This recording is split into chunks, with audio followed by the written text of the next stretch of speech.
ভবিষ্যতে কোনোদিন মাকে নিয়ে ভাগ করে খাবেন না। 3 ভাই তো বলছে তোর দিকে 7 দিন আর আমার দিকে 7 দিন, মাকে ভাগ করে নে।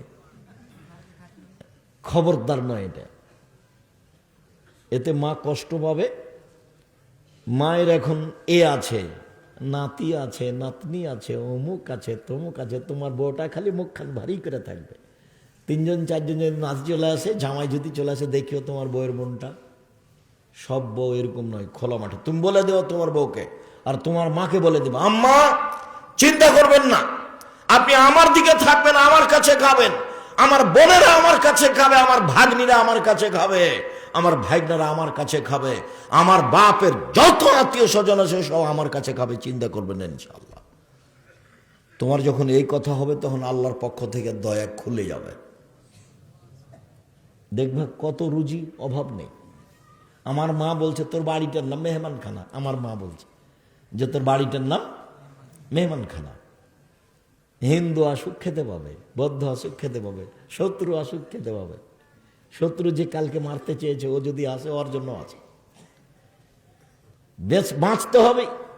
আদম আলাইহিস সালামের 2 ছেলের ভালোটার মতো, এই ছেলে দাগাবাজি করো না, জুয়াচ্চরি করো না, চাঁদাবাজি করো না, তুমি জাতির জন্য বোঝা। তোমার বাপ কাপুরুষ মানুষ, তোমাকে মানুষ করতে পারেনি, তুমি চাঁদাবাজি করো কেন? আদম আলাইহিস সালামের 2 ছেলের ভালোটার মতো হয়ে বাঁচো। আদম আলাইহিস সালামের 2 ছেলের এক ছেলে কাবিল বলছে, এ হাবিল তোকে হত্যা করব। তখন হাবিল বলছে, তুমি আমাকে হত্যা করো, তোমাকে আমি হত্যা করব না। তুমি আমাকে মারো, তোমাকে আমি মারবো না, বলতে পারবেন না? এরই নাম সদাচরণ। তুমি আমাকে গালি দাও, আমি তোমাকে গালি দিব না। বলতেই হবে, এই কথাই বলতে হবে জীবনে বেঁচে থাকতে হলে। ক্ষমতা দেখে, দাপট দেখে, জুলুম করে, অত্যাচার করে, অন্যায় করে, অবিচার করে, মানুষের উপর নির্যাতন চালিয়ে বেঁচে থাকার চেষ্টা করিয়েন না। নেত্রীর সময় 45 মিনিট, জুলুমের ফলাফল কয় মিনিট? 45 মিনিট। আর যারা যত বড় জালেম তার সময় তত কম। ধরেন ফেরাউন 2-3 মিনিট, ডুবলো, নাই ডুবে গেছে ফেরাউন। আর আদসামত এই যে বিদ্যুৎ আসলো, নেই 30 সেকেন্ড। ওরা ছিল সবচেয়ে বেশি বদ। ওদের ব্যাপারে আল্লাহ বলছেন, লাম ইউখলাক মিসলুহা ফিল বিলাদ, আমি আদসামদের মতো শক্তিশালী জাতি পৃথিবীর কোথাও সৃষ্টি করিনি। আল্লাহ ফেরাউনকে বলছে, তোমার পূর্বে যারা ছিল তারা তোমাদের চেয়ে বেশি শক্তিশালী ছিল, তাদের অর্থ সম্পদ বেশি ছিল, তারাকে আমি ধূলিসাৎ করে দিয়েছি। জীবনে কেউ ক্ষমতা দেখিয়ে, দাপট দেখিয়ে বাঁচতে পারেনি। এই ছেলে, জুলুম করো মানুষের উপরে, নত হয়ে থাকো, সবসময় নত হয়ে থাকবা, খুব নত হয়ে থাকবে, মানুষের সাথে অন্যায় অবিচার করবে না। জুলুমের ফল দেখবা। দেখো না, খুলনার অঘোষিত সম্রাট এরশাদ শিকদার মেয়ের মাথাতে হাত দেওয়ার মতো সুযোগ পায়নি। ক্ষমতা দেখাবা না, দাম্ভিকতা দেখানো দেখবা। দেখো না, রাতে রাতে দেশ দখল করেন প্রেসিডেন্ট সাদ্দাম, দুনিয়া থেকে কিভাবে চলে যেতে হয়েছে। ক্ষমতা দেখাবে না, মাটির মানুষ। 4টে জিনিস জীবনে করবা।